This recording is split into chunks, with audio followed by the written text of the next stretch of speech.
Victor Oladipo. Isa na nga siguro siya sa mga pinakamaingat na basketball player na nakapaglaro sa NBA. Pero kanina nga lang ay nadali nga siya kung saan nadisgrasya ang kanyang kanang tuhod. Kaya sa ating video, mga kabiboy, ay atin nga pong pag-uusapan yan. Pero kung bago ka pa lang sa akin channel, ay huwag mong kalimutang mag-subscribe.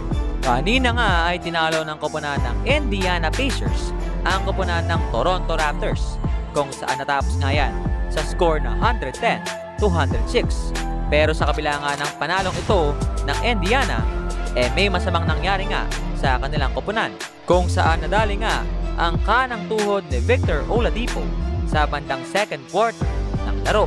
Kaya naman talagang malaki ang panghihinayang ng Indiana Pacers dito kay Victor Oladipo, dahil nga nag-average ito ngayong season ng almost 19 points per game. At ayon nga sa head coach ng Indiana Pacers na si Coach Nate, isang araw si Victor Oladipo sa mga nagre-race up sa team, kung kaya't ngayong injured nga siya, magtutulong-tulungan nga raw sila upang muling mayangat ito si Victor. At may dagdag ko lang na maraming ang NBA players ang sumuporta na ipagdasal itong si Victor Oladipo na muling makabalik sa NBA at mapabilis ang kanyang recovery mula sa kanyang injury.